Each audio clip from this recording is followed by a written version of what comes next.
سال محرم سے شروع ہوتا ہے اور ذی الحج پہ ختم ہوتا ہے۔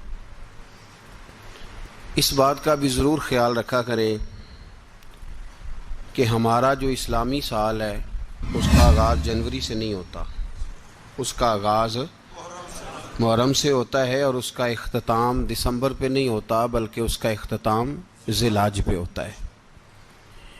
اسلامی سال کا آج پہلا دن ہے،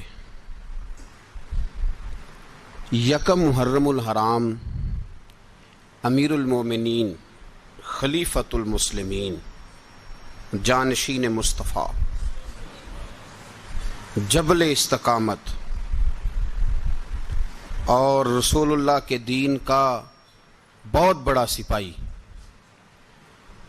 حضرت عمر فاروق رضی اللہ تعالی عنہ، جناب عمر کا نام صرف کام نہیں، حضرت عمر کا نام انقلاب برپا کر دیتا ہے۔ حضرت عمر کا نام کفر کے ایوانوں میں جبر، ظلم، شرک کی وادیوں میں جب حضرت عمر کا نام بھی لیا جائے تو بے ایمان کانپنا شروع ہو جاتے ہیں۔ حضرت عمر فاروق رضی اللہ تعالی عنہ، حضرت عمر معمولی شخص نہیں، معمولی آدمی نہیں۔ کچھ لوگ صدیوں کے بعد پیدا ہوتے ہیں اور کچھ لوگ ایسے ہوتے ہیں جو ایک ہی بار پیدا ہوتے ہیں، ان جیسا دوسرا پیدا ہوتا ہی نہیں، دوسرا ان طرح کا پیدا ہوتا ہی۔ حضرت عمر رضی اللہ تعالیٰ عنہ جیسی شخصیات پیدا ہی نہیں ہوتی دوبارہ۔ سارے صحابہ در رسالت مآب پہ خود آئے۔ یہ وہ عظیم شخص ہے جسے اللہ کے محبوب نے اللہ سے مانگ کے لیا ہے، کہا اے اللہ یہ مجھے دے دے، اللہ سے مانگ کے لیا ہے۔ اس لیے صوفیاء کہتے ہیں کچھ مرید ہوتے ہیں کچھ مراد ہوتے ہیں، کچھ مرید ہوتے ہیں کچھ مراد ہوتے ہیں۔ مرید وہ ہوتا ہے جو چل کے آتا ہے، آ کے مرید ہوتا ہے۔ مراد وہ ہوتا ہے جسے کہا جاتا ہے کہ یہ کبھی میرا بن جائے نا، یہ کبھی آ جائے نا، میرا بن جائے، اس کو مراد کہتے ہیں۔ حضرت عمر مصطفیٰ کریم کی مراد ہیں، حضور کی مراد ہیں۔ اللہم اعز الاسلام بے اسلام عمر ابن خطاب، اے اللہ اسلام کو عزت دے دے، میرے عمر کو کلمہ پڑھنے کی توفیق عطا فرما دے۔ اور کیسے دعا مانگی؟ او یار حضرت عمر کی تو اس فضیلت کا کوئی جواب نہیں دے سکتا، میرے رسول پاک علیہ السلام سب کے لیے ہی دعا مانگتے ہیں نا، حضور کی دعا عام ہے، لیکن مصطفیٰ کریم نے کعبے کا غلاف تھام لیا اور غلاف کعبہ کو حضور نے سینے سے لپٹایا اور سینے سے چمٹا کے کہا اے اللہ میں نے تو کبھی سوال ہی زیادہ نہیں کیے، میں کرنے آیا ہوں، مجھے عمر دے دے، عمر دے دے۔ حضور نے مانگ کے لیا۔ اور پھر جب جس کو حضور مانگے اللہ سے، کہ حضرت عمر رضی اللہ تعالیٰ عنہ کا آج یوم شہادت ہے، میرا تو دل کرتا تھا کہ فجر سے باتیں شروع ہوں اور سارا دن ہی عمر کی باتیں ہوتی رہیں، سارا دن جناب عمر کی باتیں، سارا دن، اس لیے کہ ذکر جناب عمر کا ہوگا پر راضی اللہ کے رسول ہوں گے صلی اللہ، تو جاگ کے بیٹھیں، خوش ہو کے بیٹھیں۔ ہمارے ہاں منایا ہی نہیں جاتا، بابے اللہ کیتا ساؤن بھادروں اسو کتا تے منڈے جنوری فروری، تو اسلامی سال بھی گیا اور وہ تاریخیں بھی ساری گئیں۔ یکم محرم امت مسلمہ کے لیے بہت بڑا دن ہے، بہت بڑا دن۔ یہ شہادت ہے حضرت عمر فاروق کی رضی اللہ تعالی عنہ۔ یہاں چھوٹی چھوٹی باتوں پہ گورنمنٹ چھٹی کرتی پھرتی ہے، چھوٹی چھوٹی باتوں، الیکشن ہو گیا تو چھٹی، فلاں جگہ پہ تھوڑا سا کسی نے خبر دے دی کہ کوئی پریشانی ہے تو چھٹی، فلاں جگہ یہ ہو گیا تو چھٹی، یہاں تک کہ فلاں وزیر صاحب فلاں علاقے میں آئیں گے تو سارے علاقے کو چھٹی۔ اور اب تو اس سے بڑا حال ہونے لگا ہے، اگر جن لوگوں کی سندھ میں حکومت ہے ان کے لیڈر کا دن آیا تو اس دن چھٹی، اور جن کی پنجاب میں حکومت ہے ان کا دن آیا تو چھٹی۔ ہمارا مطالبہ ہے حکومت پاکستان سے، اگر سر اٹھا کے جینا چاہتے ہو تو یکم محرم کو چھٹی کیا کرو، اگر سر اٹھا کے جینا چاہتے ہو تو یکم محرم کو چھٹی کرو جناب عمر کے دن، اور ملت کے جوانوں کو بتاؤ کہ اگر عزت کی زندگی جینا چاہتے ہو تو اس طرح جیو جس طرح فاروق اعظم جی کے گئے ہیں۔ عزت اور وقار کی زندگی، جمہوریت حضرت عمر سے سیکھنی پڑے گی، حکومت کرنے کے طریقے حضرت عمر سے، رعایا کو سیکھنا پڑے گا کہ امیر کس طرح بنایا جاتا ہے اور امیر کس طرح کے ہوتے ہیں۔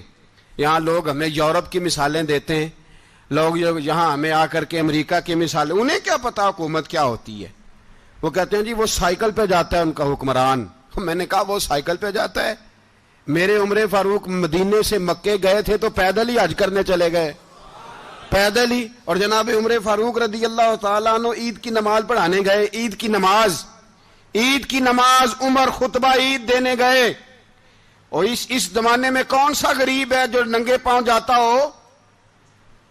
کون سا غریب ہے جو مسجد ننگے پاؤں جاتا ہو؟ لوگوں نے تو 3 قسم کی چپلیں رکھی ہوئی ہیں، ایک مسجد جانے کی علیحدہ ہے، گھر پہننے کی علیحدہ ہے، شادی بیاہ پہ جانے کی چپل علیحدہ ہے۔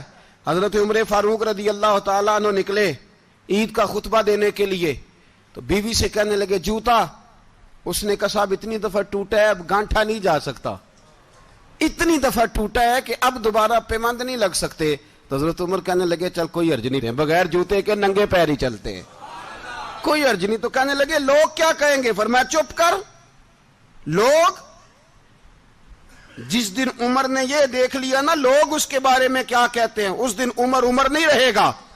تو کہا پھر آپ کا نظریہ کیا ہے؟ فرمایا میرا نظریہ یہ ہے کہ رب رسول میرے بارے میں کیا کہتے ہیں، لوگوں کا کیا ہے؟ لوگ کل کسی کے بارے میں کچھ کہتے ہیں اور پرسوں کچھ کہتے ہیں، میرا نظریہ یہ ہے کہ رب رسول میرے بارے میں ننگے پیر عمر جا رہے ہیں۔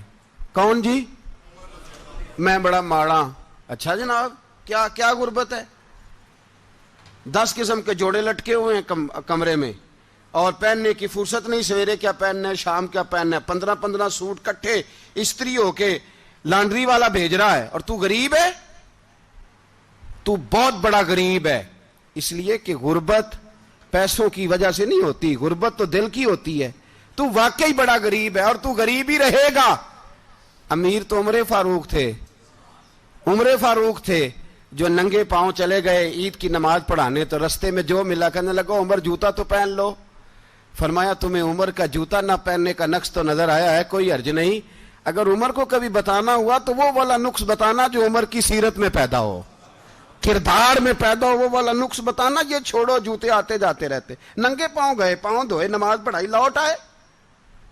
او بھائی یہاں تو ہمارا بناؤ سنگار اترنا، جتنی توجہ کپڑوں کی طرف ہے اتنی توجہ کبھی ہماری علم کی طرف ہوتی نا، جتنا ذوق شوق ہمارا بناؤ سنگار کی جانب ہے، اتنا بناؤ سنگار کبھی ہمارا اخلاقیات کی جانب ہوتا تو معاملات بڑی حد تک سنورے ہوئے ہوتے۔ حضرت سیدنا فاروق اعظم رضی اللہ تعالی اپنی زندگی کو ترتیب دیا، ایک دن بھی خلافت نہیں مانگی اللہ سے۔ حضرت عوف بن مالک اشجعی ایک صحابی ہیں، حضرت عوف بن مالک رضی اللہ تعالیٰ عنہ فرماتے ہیں کہ جناب ابو بکر صدیق کا زمانہ تھا تو میں نے خواب دیکھا، میں نے خواب میں جناب عمر کو دیکھا، اور میں نے دیکھا کہ کوئی کہنے والا کہہ رہا ہے کہ عمر وہ ہے کہ اللہ کے رستے میں کوئی اسے جتنا مرضی برا بھلا کہے یہ پرواہ نہیں کرتا۔ کس کے رستے میں؟ بولے سارے۔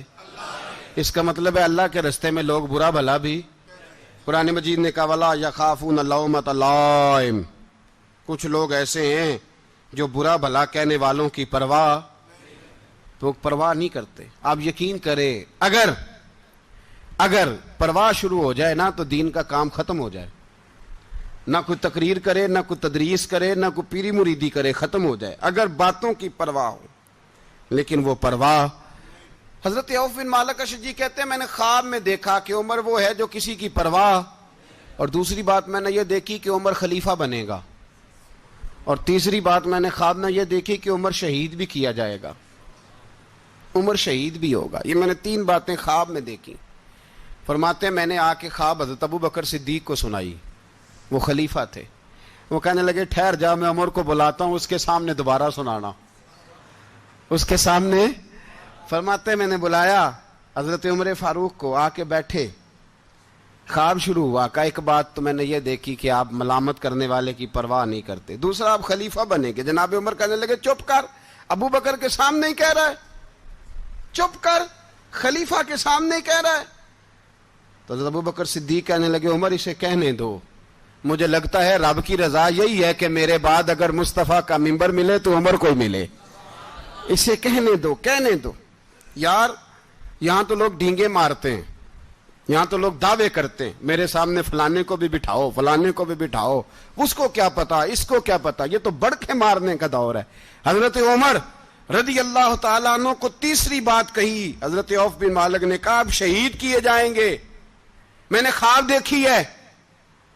نیک لوگوں کے خواب بڑی حد تک سچے ہوتے ہیں، کہا میں نے خواب دیکھی ہے۔ تو حضرت عمر کہنے لگے شہید تو دلیر لوگ ہوتے ہیں، شہید تو دلیر، جسے سارا زمانہ دلیر کہہ رہا ہے وہ اپنے بارے میں کیا کہہ رہے ہیں، کہتے ہیں شہید تو دلیر، میں تو کاہل سا آدمی ہوں، سست آدمی ہوں، میں تو اتنا کام ہی نہیں کرتا، تو یہ خواب تو نے جو دیکھا ہے نا پھر سے دیکھنا۔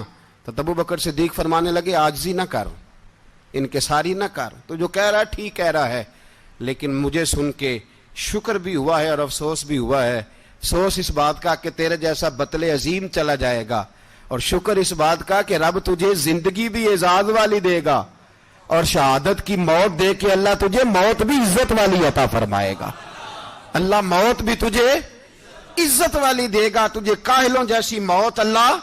حضرت فاروق اعظم رضی اللہ، او بھائی یہاں تو اس زمانے کا سب سے بڑا مسئلہ پروٹوکول ہے۔ لوگوں کو پتا ہوتا ہے کامل پیر ہے، کامل مرشد ہے، لوگ نہیں جاتے۔ میں کسی کا مرید ہو جاؤں، میرا پروٹوکول کدھر گیا؟ پتا ہوتا ہے یہ کامل استاد ہے، میں اس کے پاس بیٹھوں گا تو میری تربیت کرے گا، لیکن لوگ شاگرد نہیں بنتے، میں کدھر گئی؟ یہ جو پروٹوکول کی مصیبت ہے نا، اس نے بڑے بڑے لوگ زیرو کر دیے، بڑے بڑے لوگ۔ اور یہ مت سمجھے کہ آپ کا وزیر اعظم پروٹوکول لیتا ہے یا آپ کا صدر پروٹوکول، وزراء، ایسی کوئی بات نہیں۔ ہم چھوٹے طبقے سے لے کر بڑے سارے پروٹوکول کے قائل ہیں۔ ہمارا تو داماد بھی کہتا ہے کہ مجھے پوچھا نہیں میں تمہارے گھر کیوں آؤں۔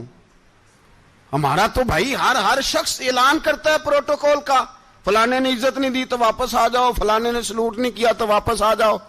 لوگ جہاں سلوٹ کرنا چاہیے وہاں بھی سلوٹ کرانے کے قائل ہیں، پر حضرت عمر رضی اللہ تعالی، حضرت عمر کی سادگی اور پھر جناب عمر کی عاجزی، جب انسان اپنے اوپر سوار کر لیتا ہے نا، سوار کر لیتا ہے، میں بدکار پرانا خادم، کسے در ملی نی ٹوئی، تے واصف یار نے نظر جو کیتی تے واصف ہی ہو۔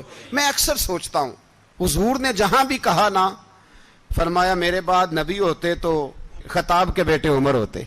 حضور نے فرمایا عمر جس رستے سے جاتا ہے شیطان وہ رستہ بدل جاتا ہے۔ نبی پاک صلی اللہ علیہ وسلم نے فرمایا میرا عمر وہ ہے کہ اس کی زبان پر حق جاری ہے۔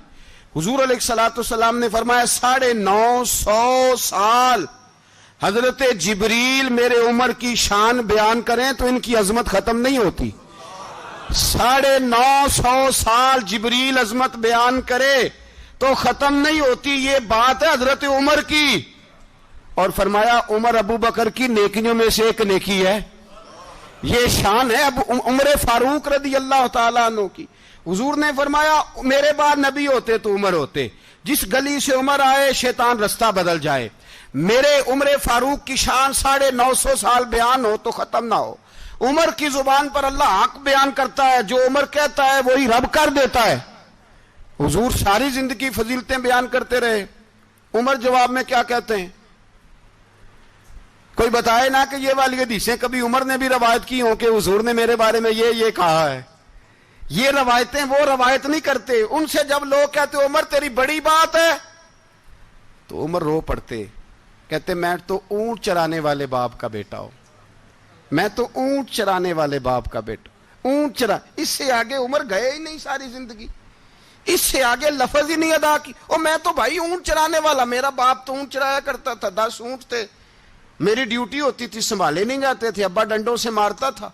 ساری زندگی عمر حج کرنے گئے، ایک خشک تنا کھجور کا عمر فاروق رضی اللہ تعالیٰ عنہ نے اس کو اپنے کلاوے میں لیا، رونے لگے۔ لوگوں نے کہا عمر کیا ہوا؟ فرمانے لگے یہاں میں اونٹ چرایا کرتا تھا، یہاں میں اونٹ چراتا تھا، 10 اونٹ سنبھالے نہیں جاتے تھے، دیکھو رسول اللہ کی شان، آج ساری امت چلانے کا طریقہ عطا فرما دیا ہے۔ ساری نظریے سے پیار۔ یار پیسہ کس کو برا لگتا ہے؟ آپ جس آدمی کی 50 کروڑ کی پراپرٹی ہے اس کو پوچھیں سب سے غریب، آپ کو وہی نظر آئے گا، وہ کہے گا میں ٹائٹ ہوں، حالات بڑے۔ میں کئی باری پوچھے انہوں نے، میں کہتا ترجمہ بھی 10 چھڑوں کی، ہمیں تو سمجھ نہیں آتی، اور ٹائٹ حالات کون سے ہوتے ہیں جی؟ جس آدمی کا کروڑوں میں کاروبار ہے نا، اس کو آپ چھیڑے وہ رونے لگ جائے گا، رونے۔ تو کئی میں نے ایسے دیکھے ہیں کرائے کا مکان ہے، ان سے پوچھیں صاحب کیا حال ہے، تو کہتے ہیں جتنی اللہ نے شان والی زندگی ہمیں عطا کی ہے کسی کو نہیں دی ہوئی۔ اس کا مطلب ہے خوشی بھی یہی ہے اور غم بھی یہی، اندر سے خوشی ہے، اندر سے ہی۔ تُو نے اگر راضی رہنا ہے تو ادھر سے رہنا ہے، ناراض رہنا ہے تو بس اپنے آپ کو خوش رکھے گا تو ہو جائے گا۔ سارے صحابہ مل کے آئے، کہنے لگے عمر فاروق سے کہنا ہے نبی پاک کے زمانے میں تو ظاہراً غربت تھی، ابو بکر کے دور میں بھی غربت تھی، اب تو بڑا مال ہے، عمر سے سفارش کرو کہ عمر نیا کرتا پہنا کرے۔ ملکوں کے سفیر آتے ہیں، عمر وہی پھٹی پرانی چادر اوڑھ کے اور وہی کئی جگہ پہ پیوند لگے سوٹ پہن کے سفیروں کے سامنے بیٹھ جاتا ہے۔ عمر کو مشورہ دو، طے ہو گئی بات۔ سب نے جب مشورہ دے لیا تو سارے کہنے لگے یہ بتاؤ شیر کی مونچھ کو ہاتھ کون لگائے گا؟ کہنا کس نے ہے؟ بندہ بھی تو ڈھونڈو نا۔ نے کہا جناب میرا یہ خیال ہے کہ مولا علی شیر خدا کہیں گے، کیونکہ جس شخص کی عمر کو سب سے زیادہ حیا کرتے دیکھا وہ شیر خدا مولا علی ہیں رضی اللہ تعالی۔ علی کہیں گے اس لیے کہ جناب علی تو کئی دفعہ جب گفتگو کرتے تھے تو حضرت عمر چپ کر جاتے تھے اور فرماتے تھے علی نہ ہوتا تو میں ہلاک ہو جاتا۔ تو کہا علی سے کہو۔ جناب علی شیر خدا کو بلایا، کس کام کے لیے جی؟ اللہ اکبر۔ یہ ذرا آپ نے اس دور پہ اس بات کو ذرا لاکا جناب ان سے کہیں کہ زیادہ نہیں، ایک کرتا نیا پہن لے، سفیر آتے ہیں وزیر آتے ہیں تو ایک کرتا نیا پہن لے۔ حضرت علی کو بلایا، آپ فرمانے لگے کوئی اور بات ہوتی تو میں کہہ دیتا، یہ والی میں نہیں کہہ سکتا، کوئی اور ہوتی تو میں عمر کو کئی دفعہ کہہ دیتا ہوں، جلال میں بھی تو سن، یہ والی میں نہیں کہہ سکتا، میں تمہیں ایک مشورہ دیتا ہوں۔ کہا وہ کیا؟ کہنے لگے سید عائشہ صدیقہ سے کہو، وہ مومنوں کی ماں ہیں، عمر ٹالے گا نہیں۔ اماں جی سے جا کے کہا اماں جی نیا کرتا عمر سے کہیں پہن لیں، وزیر آتے ہیں بڑے بڑے لوگ تو چلو کوئی حرج نہیں۔ اماں جی نے کہا اچھا کوئی بات نہیں میں بلا لیتی ہوں۔ جناب عائشہ نے پیغام بھیجا،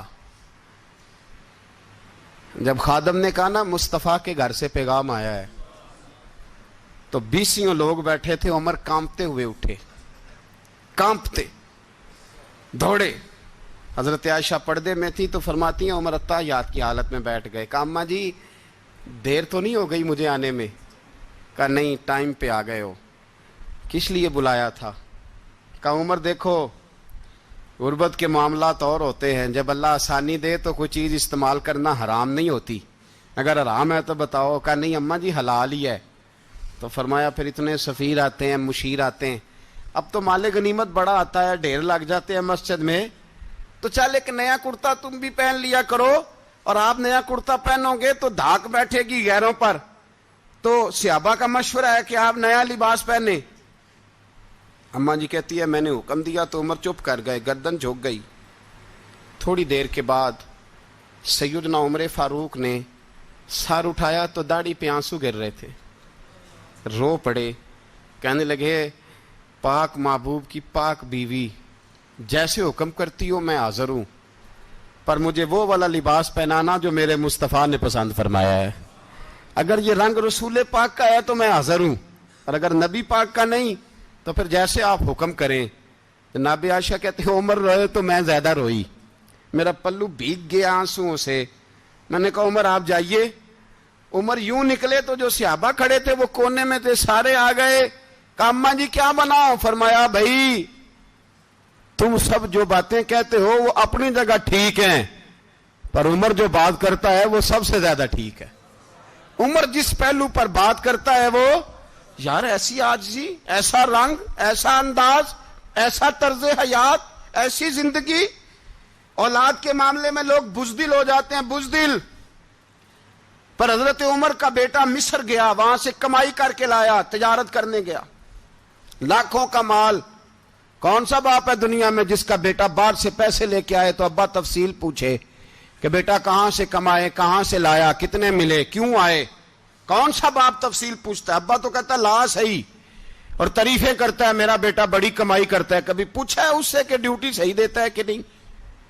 کبھی پوچھا ہے کہ تو ایمانداری کی روزی لاتا ہے کہ حرام کی کماتا ہے؟ یہ باپ کی ذمہ داری ہے، یہ اماں کی ذمہ داری ہے. پھر کہتا ہے بیماری کیسے آ گئی، پریشانی کیسے آ گئی؟ تو نے کبھی سوال کیا اپنی اولاد سے؟ حضرت عمر فاروق رضی اللہ تعالیٰ عنہ کا بیٹا مصر سے پیسے کما کے لایا تو جناب عمر نے بلایا، فرمایا بیٹے اتنی تو تیرے پاس راس ہی نہیں تھی، تھوڑے سے تو پیسے لے کے گیا تھا، اتنی کمائی کیسے ہو گئی؟ اتنے تو پیسے نہیں تھے صاحب، کہاں سے کمائی لائے؟ اس نے کہا ابا جی وہ جو میرے چچا ہے نا مصر کے گورنر، آپ کے دوست، انہوں نے میری مدد کی ہے. فرمایا جتنے لوگ گئے تھے سب کی ہے مدد اس نے؟ کہا نہیں صرف میری کی. فرمایا تیری کیوں کی؟ تیری کیوں کی؟ کہا حضور آپ کے دوست ہیں. فرمایا چپ کر، حضور انہوں نے مجھے اتنے پیسے دیے، میں نے کاروبار میں ڈالے تو نفع آیا تو میں ان کی رقم دے کے. فرمایا خاموش ہو جا، باقی جتنے لوگ گئے تھے سب کی مدد کی اس نے؟ کہا نہیں حضور صرف میری کی. فرمایا اس نے تیری مدد نہیں کی، اس نے خلیفہ کے بیٹے کی مدد کی، اس لیے کہ وہ خلیفہ کو اپنے حق میں نرم کر سکے. فرمایا آدھا مال تیرا ہے، آدھا مال غنیمت کا ہے، مال خزانہ کا ہے، مسلمانوں کا ہے، اس لیے کہ تو جو وہاں سے مال کما کے لایا ہے وہ اپنے باپ کے خلیفہ ہونے کی وجہ سے کما کے لایا ہے، لہذا رکھ ادھر. یہاں کہتے ہیں کدھر سے آیا، کیسے آیا، کون سا حساب دیں، کیا کریں؟ او بھائی حضرت عمر رضی اللہ تعالیٰ عنہ کا اپنی اولاد کے بارے میں یہ رنگ ہے. ایک جنگ سے نا خوشبو آئی، خوشبو بڑی مہنگی ہوتی تھی، عرب میں خوشبو آج بھی بڑی مہنگی ہے، وہ زیادہ استعمال کرتے ہیں. میری باتوں کی سمجھ آ رہی ہے میرے بھائیوں؟ بڑی مہنگی خوشبو تھی. جب وہ خوشبو آئی تو حضرت عمر نے کہا، گھر میں پہلے پہنچی حضرت عمر کے، چونکہ زیادہ عورتیں استعمال کرتی تھی گھر کے اندر خوشبو، مرد بھی لگاتے تھے. حضرت عمر نے اپنی بیوی سے کہا، آپ کی زوجہ تو تھی وہ بڑی خوشبو کو پسند کرتی تھی. حضرت عمر نے اپنی زوجہ سے کہا کہ خوشبو لاؤ، میں نے ایک عورت کی ڈیوٹی لگائی ہے، وہ خوشبو تول کے نا تو بھائیسا برابر صحابہ میں بانٹ دے گی. تو آپ کی زوجہ کہنے لگی کسی بی بی کی ڈیوٹی لگانے کی کیا ضرورت تھی، میں جو موجود تھی میں بانٹ دیتی ہوں تول کے بھائیسا برابر. آپ نے فرمایا نہیں تو رہنے دے، وہ فلانی بی بی بانٹے گی. کہ حضور میں نے بھی بانٹنی ہے، میرے پہ کچھ حق ہے؟ آپ نے فرمایا نہیں تو تفصیل نہ پوچھ، تو خوشبو دے دے، کوئی اور بانٹے گی. خاتون خانہ تھی نا، کہنے لگی نہیں مجھے بھی آج آپ کو بتانا ہی پڑے گا کہ کوئی جو بانٹ سکتی ہے تو میں کیوں نہیں بانٹ سکتی؟ زوجہ کہتی عمر نے بات کی تو میری چیخیں نکل گئیں. حضرت عمر فرمانے لگے جب تو خوشبو بانٹے گی نا تیرے ہاتھوں کو بھی لگے گی، تیرے دوپٹوں کو بھی لگ جائے گی. اگر رب کریم نے مجھ سے سوال پوچھا کہ عمر خوشبو تو مسلمانوں کی تھی، تیری بیوی کے دوپٹے کو کیوں لگ گئی، تو میں اللہ کے حضور کیا جواب دوں گا؟ اگر اللہ نے یہ سوال کیا کہ تیری بیوی نے کیوں لگائی، وہ تو حصہ تھا مسلمانوں کا، تو نے تیری بیوی نے کیوں لگائی؟ تو فرمایا میں نہیں چاہتا کہ اللہ کے حضور مجھے اور تجھے باز پرس ہو، لہذا کسی اور کو بانٹنے دے.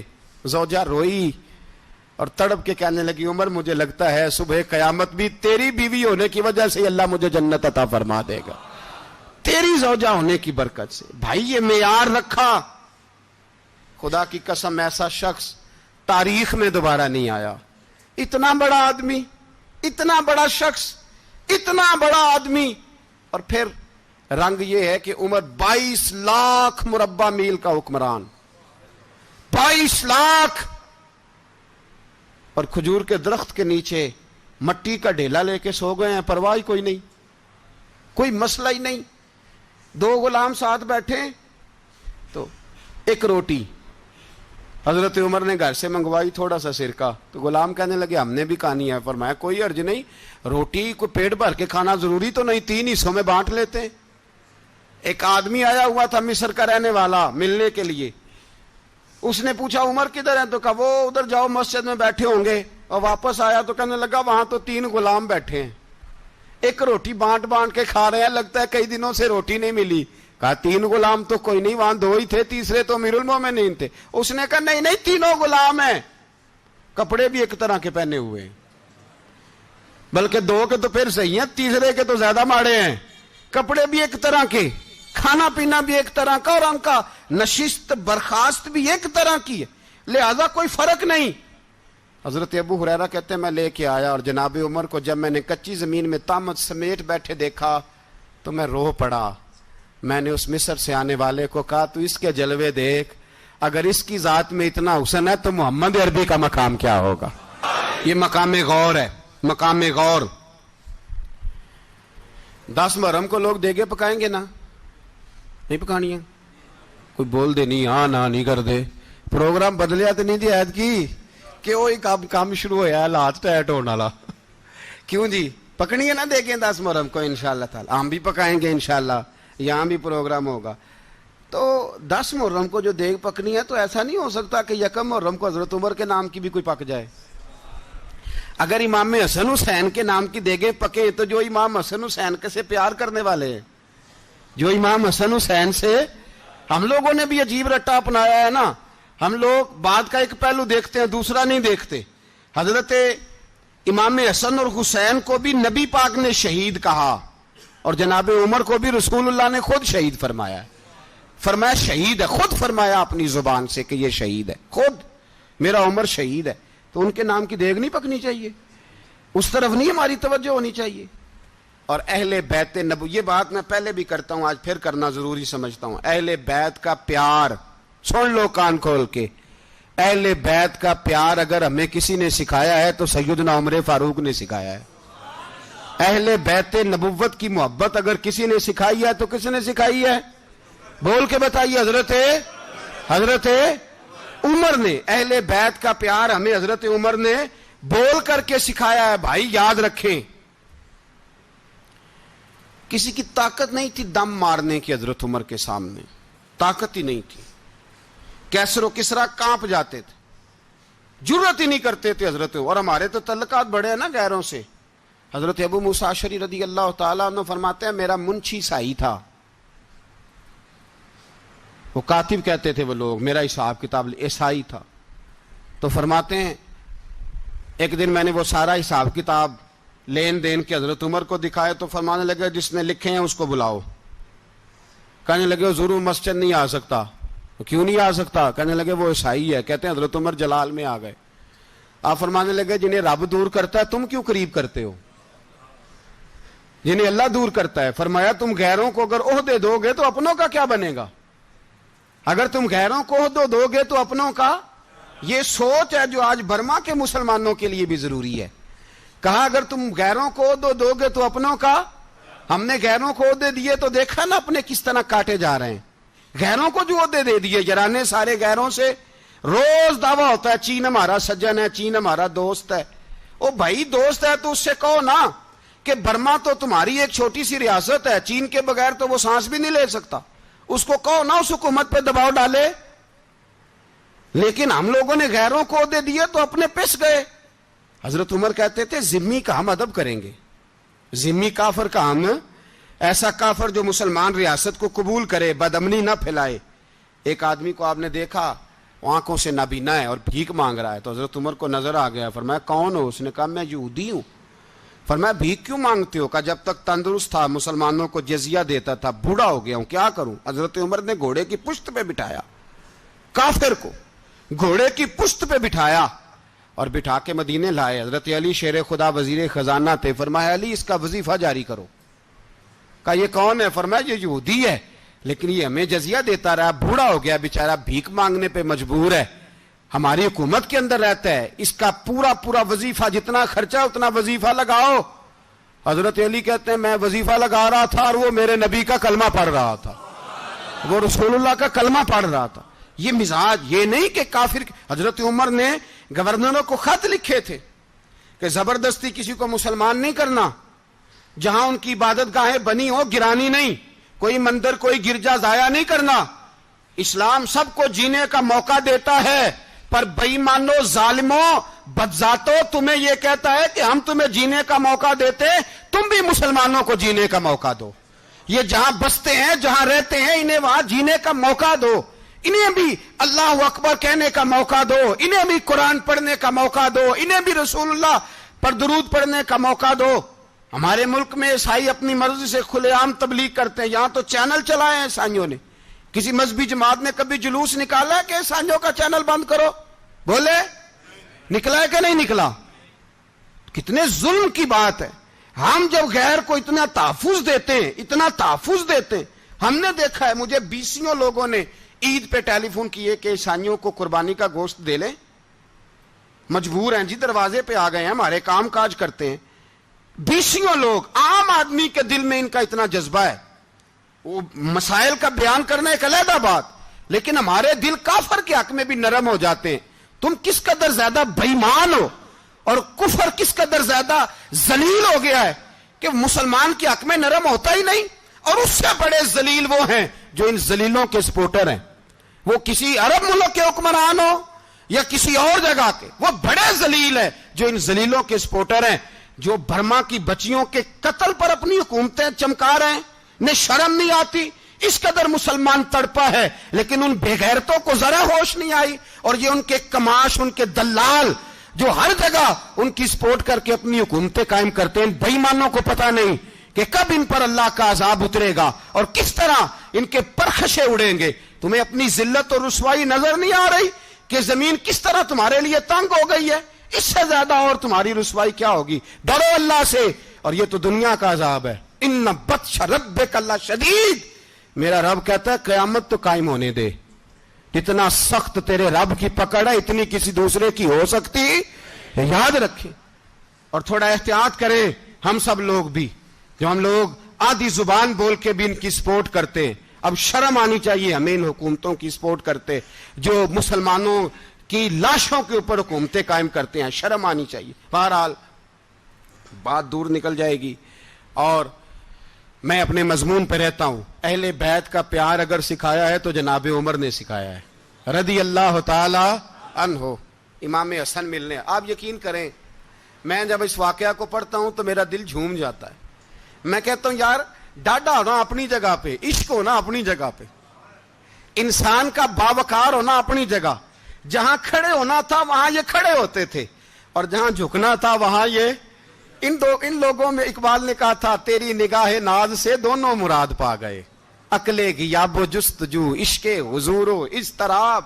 جہاں اگر آیا ہے سامنے کیسر و کسرا تو عمر جیسا دلیر کوئی نہیں. اگر سامنے آیا ایران کا بادشاہ تو عمر جیسا تگڑا کوئی نہیں. اگر آیا ہے سامنے غسان کا بادشاہ تو عمر جیسا عادل کوئی نہیں.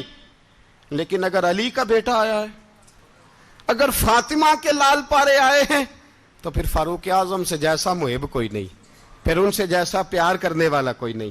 اندر بیٹھے ہیں جناب عمر، اندر تنہائی میں کچھ وزیروں سے گفتگو ہو رہی ہے، میٹنگیں جاری ہیں. آپ کے بیٹے ملنے آئے جناب عبداللہ ابن عمر. ابا جی ملنے آئے. بات ٹھہرو، بات کر رہا ہوں، کوئی نہ اندر آئے. صاحبزادہ باہر کھڑا ہے. تھوڑی دیر گزری تو امام حسن بھی آ گئے. کون آئے؟ آپ کو جو ملے گا امام صاحب کا نام لینے سے، وہ سردار ہیں جنتیوں. کون آئے؟ سارے بولیے. امام حسن تیری نسل پاک میں ہے بچہ بچہ نور کا، تو ہے نے نور تیرا سب گھرانہ. امام حسن آئے تو حضرت عبداللہ ابن عمر کو دروازے پہ کھڑے دیکھا. کہا امیر المومنین کہاں ہیں؟ کہنے لگے حضرت عمر کے بیٹے. کہنے لگے وہ اندر بیٹھے، کچھ میٹنگ ہو رہی ہے اور انہوں نے کہا کوئی اندر نہ آئے، لیکن آپ جانا چاہیں تو چلے جائیں. آپ جانا چاہیں تو تیری نسل پاک میں ہے بچہ بچہ نور، آپ جانا چاہیں تو چلے جائیں. تو انہوں نے کہا جب آپ باہر کھڑے ہیں تو مجھے کوئی اتنا ضروری کام نہیں، اور ابھی زور کی نماز تھوڑی دیر میں ہوگی، میں مسجد میں مل لوں گا امیر المومنین سے.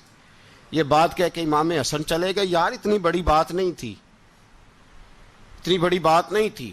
وہ میرے استادوں کا بیٹا بھی آئے تو کہا ٹھیک ہے جی وہ سوئے ہوئے ہیں، کوئی غرض نہیں یار میں ٹھہر کے آ جاؤں گا. کوئی بڑی بات نہیں تھی، دیکھا جائے تو بڑی بات نہیں تھی، پر بات بہت بڑی تھی اس لیے کہ یہ خالی حسن نہیں، یہ حسن ابن علی ہیں. یہ حضرت فاطمہ کے لخت جگر. حضرت عمر باہر نکلے, عبداللہ ابن عمر سے پوچھا کوئی آیا تو نہیں؟ تو کہا حضور امام حسن آئے تھے. تو کہا پھر شہزادے کو اندر کیوں نہیں بھیجا؟ کہا میں نے کہا تھا. وہ کہنے لگے اگر امیر المومنین مصروف ہیں تو میں ظہر میں مل لوں گا. حضرت عمر رونے لگے, فرمایا بیٹے تو نے اچھا نہیں کیا. پھر مسجد نہیں گئے, سیدھے امام حسن کے دروازے دستک دی. امام حسن باہر آئے, کہا شہزادے آئے تھے تو ملے کیوں نہیں؟ تو امام حسن کہنے لگے حضور آپ کا اپنا بیٹا دروازے پہ کھڑا تھا, آپ کا اپنا بیٹا دروازے پہ کھڑا تھا, اور منع بھی کیا تھا آپ نے تو میں زور میں مل لیتا. حضرت امام حسن فرماتے جوش جذبات میں جناب عمر نے سر سے پگڑی اتار دی, جوش جذبات میں. کہنے لگے حسن میرے بیٹے کا اور آپ کا کیا مقابلہ؟ کیا اس کی ماں کا نام فاطمہ الزہرا ہے؟ کیا اس کی نانی کا نام ختیجۃ الکبریٰ ہے؟ کیا اس کے نانے کا نام محمد مصطفیٰ ہے؟ آپ کا اور اس کا کیا مقابلہ؟ پھر رو پڑے اور کہنے لگے بیٹے میں مکے کے صحراؤں میں اونٹ چرایا کرتا تھا, یہ جو میرے سر پر عزت کے بال ہیں یہ تیرے نانے کے اگائے ہوئے. میں مکے کے خبردار شہزادے خبردار. او بھائی اہل بیت نبوت کے ادب کا رنگ اگر سکھایا ہے تو سیدنا عمر نے سکھایا ہے. حضرت عمر فاروق اتھارٹی ہے, اسلام کی اتھارٹی. یکم محرم حضرت عمر کی شہادت ہے. یہودی بول اٹھا, کافر بول اٹھا. اگر 6 مہینے عمر دنیا میں اور رہتے تو دنیا میں کوئی کافر موجود نہ ہوتا. 6 مہینے. اور جب اس بطل جلیل کا جنازہ اٹھا, اللہ بخاری پڑھیے نا, اللہم ارزقنا شہادت فی سبیلک, اللہ بسترے کی موت نہ دینا, شہادت کی دینا. عمر شہید ہوئے, مسجد نبوی میں نماز پڑھاتے, اور جب جنازہ اٹھا تو مدینے کا پھر پیچھے جو دلیر بچے وہ مولا علی تھے. مولا علی, جناب عمر کا جنازہ اٹھا تو سب سے پہلی ہائے جو نکلی وہ حضرت علی کی زبان سے نکلی, اور حضرت علی کی ساری داڑھی آنسوؤں سے بھر گئی. لوگوں نے کہا کہ علی کیا ہوا؟ فرمانے لگے تم دیکھ نہیں رہے جنازہ کس کا اٹھا ہے, پلٹ کے دیکھو تو صحیح, تم پتہ نہیں یہ کون گیا ہے. کہ حضور کیا ہوا؟ آپ فرمانے لگے عمر اس طرح کے کام کر کے گیا ہے, اب ان کے رستوں پہ کون چلے گا؟ کون اس کے جگر راہ وفا میں؟ میں نقش ایسے چھوڑ آیا ہوں, میں جس منزل سے گزرا ہوں وہ اب تک یاد کرتی ہے. حضرت علی حضرت عمر کے جنازے پہ کھڑے ہو کے کہتے ہیں اللہ مجھے اس طرح کے عمل کرنے کی توفیق دے جس طرح کے عمر کر کے گیا. میرے بھائی بطل عزیز, بطل حریت حضرت عمر رضی اللہ تعالیٰ عنہ جو اپنی زندگی انقلاب والی گزار کے گئے. عمر جب دنیا سے گئے تو 80 دینار کا قرضہ تھا, 22 لاکھ مربع میل کا حکمران. اور اپنے بیٹے سے کہنے لگے بیٹے کوشش کرنا تیرے خاندان والے مل کے میرا قرضہ اتار دے, میری قبر پہ بوجھ نہ رہے, اور اگر خاندان والے مدد نہ کریں تو میرے دوستوں سے بات کرنا, وہ مدد نہ کریں تو پھر علی سے بات کرنا. ان کا پیار آپس میں اتنا, اور تو اختلاف ثابت کر رہا. 80 دینار کا قرضہ چھوڑ کر حضرت عمر دنیا سے گئے, اور جاتی دفعہ کہہ گئے میرے بعد میرے بچوں کو حکومت کے مشورے میں بھی شامل نہ کرنا, حکومت کے مشورے میں بھی میری اولاد شامل نہ ہو. اتنا بڑا شخص اتنا بڑا رنگ دے کے یکم محرم کو جب عمر فاروق کا وصال ہوا تو بیٹے سے کہنے لگے اماں عائشہ سے جا کے کہو میرا بھی نبی پاک کے روزے میں دفن ہونے کو دل کرتا ہے. ایک قبر کی جگہ ہے اماں جی نے اپنے لیے رکھی ہے, بخاری ہے بخاری. حضرت عائشہ کے پاس صاحبزادے گئے, کہنے لگے اماں جی عمر کو زخم لگ گیا ہے, حالت بڑی پریشانی والی ہے. وہ کہتے ہیں اگر اماں اجازت دیں. سید عائشہ رو پڑی, فرمانے لگی کہ اپنی قبر کی جگہ تو نہیں نہ کسی کو دیتا, پر عمر نے کمال ہی بڑا کیا. اسے کہو جاؤ گنبد خضرا میں قیامت تک جو مصطفیٰ پہ اور ابو بکر پہ سلام پڑے گا وہ تجھ پہ بھی سلام پڑھ کے جائے گا, جاؤ میں نے جگہ دی. اعلیٰ حضرت فاضل بریلوی رحمۃ اللہ علیہ فرماتے ہیں وہ عمر جس کے آدھا پہ شیدا شکر, اس خدا دوست حضرت پہ لاکھوں سلام, اس خدا دوست حضرت پہ. آپ یقین کریں منبر پہ بیٹھا ہوں، حضرت عمر کا جب نام لیتا ہوں تو میرے وجود کے رونگٹے کھڑے ہو جاتے ہیں۔ حضرت عمر کی زندگی جب پڑھتا ہوں تو لگتا ہے خدایا ایسے شخص بھی دنیا میں آئے، ایسے لوگ